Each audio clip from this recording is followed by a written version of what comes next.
Bienvenue sur Regatta, le magazine de la régate et de la course au large. Au sommaire, cette semaine, Groupama est arrivé deuxième de l'étape 3 de la Volvo Ocean Race. Il termine derrière Telefonica. Premier jour à la rame et déjà les premiers qui craquent. Un tour d'horizon sur la Bouvet-Guyane. Le challenger italien Luna Rossa vient de mettre son premier AC45 à l'eau. L'équipage sera prêt pour Naples en avril. Et une dernière info pour finir, le Tour de France à la voile sera désormais organisé par ASO.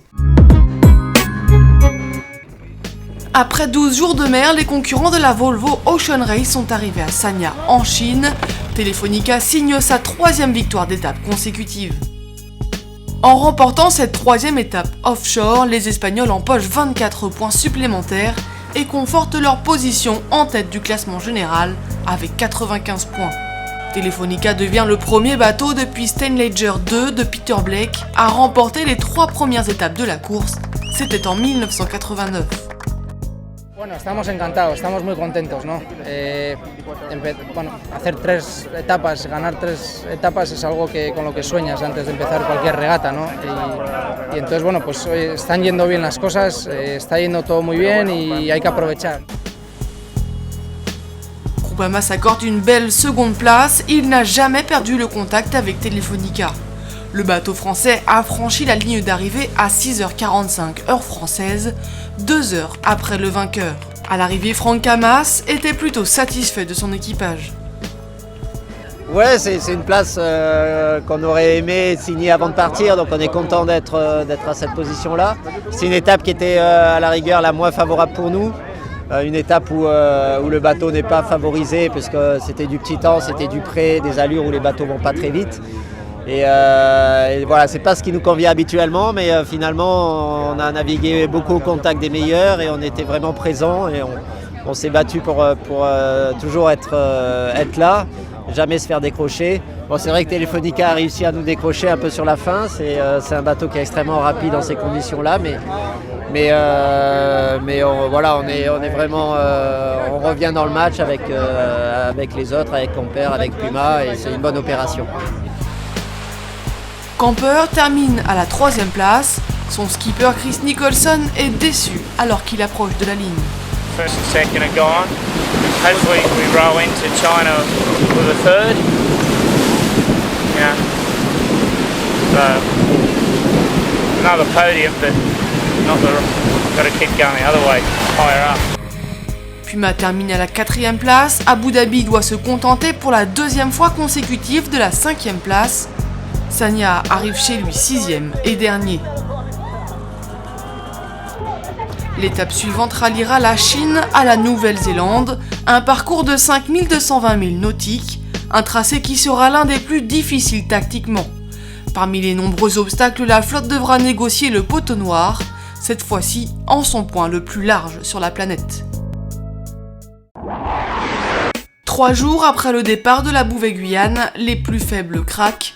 Pascal Tenière abandonne. Passé l'euphorie du départ, les rameurs se retrouvent maintenant seuls. La flotte s'est éparpillée dès les 72 premières heures de course. Ajoutez à cela le stress du large et le mal de mer, un cocktail explosif pour les rameurs au mental moins préparé. Je suis en train de me demander ce que je fais ici sur l'océan.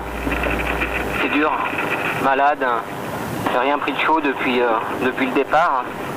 J'arrive pas à m'alimenter, j'arrive pas à dormir non plus, je vais dans la cabine, je trouve pas le sommeil, c'est très dur, très dur. Demain, c'est l'anniversaire de mon épouse, de Caroline. Je l'embrasse bien fort et que je l'aime. Je vais me battre, je vais y arriver. D'autres plus aguerris, comme le navigateur océanique Jean-Christophe Lagrange, ont aussi du mal à prendre le rythme. Il accuse sérieusement le coup sur sa coquille de noix, ballottée par les flots.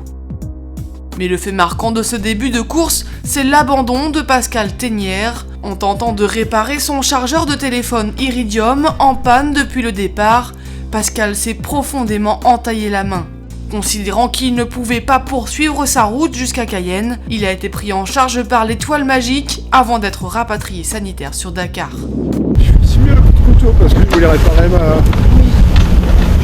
Quand t'as lu le cigare, j'ai pris une blague par le travers et je suis tombé. Tiens, assieds-toi là d'abord. Voilà, allez. Voilà, ce que c'est fini. Pour moi, il n'y a rien d'alarmant, il n'y a plus de saignement. C'est pas inflammatoire.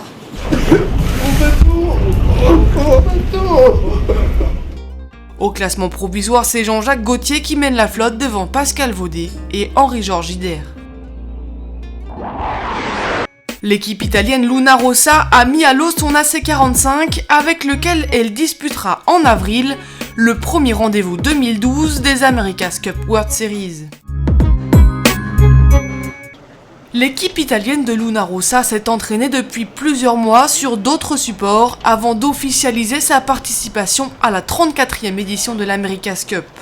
On se souviendra de leur titre remporté en décembre à Singapour, celui de champion du monde 2011 en Extreme Sailing Series.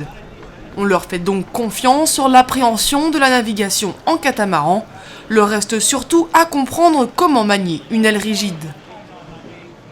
Leur catamaran AC72 est en cours de construction en Italie, il sera transporté en Nouvelle-Zélande pour son assemblage. Luna Rossa n'est pas à sa première venue dans l'America's Cup. Avant de s'incliner face aux Néo-Zélandais en finale, les Italiens avaient remporté la Louis Vuitton Cup en 2000, un beau challenge pour leur première participation. L'équipage a déjà commencé les entraînements, première confrontation à Naples du 7 au 15 avril, premier rendez-vous des ACWS de la saison 2012.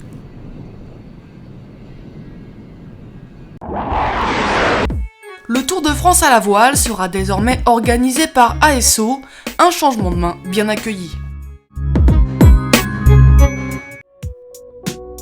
Le Tour de France à la voile a changé de propriétaire.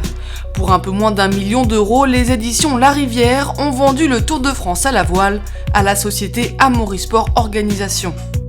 ASO, qui organise entre autres le Tour de France cycliste, mais aussi le Rallye Dakar, devrait communiquer rapidement sur sa stratégie pour donner un nouveau souffle à cette grande classique en équipage. L'arrivée de cet acteur majeur du sport est plutôt bien accueillie par les acteurs de cette épreuve. Le départ sera donné de Dunkerque le 29 juin et l'arrivée est prévue autour du 26 juillet à la Seine-sur-Mer.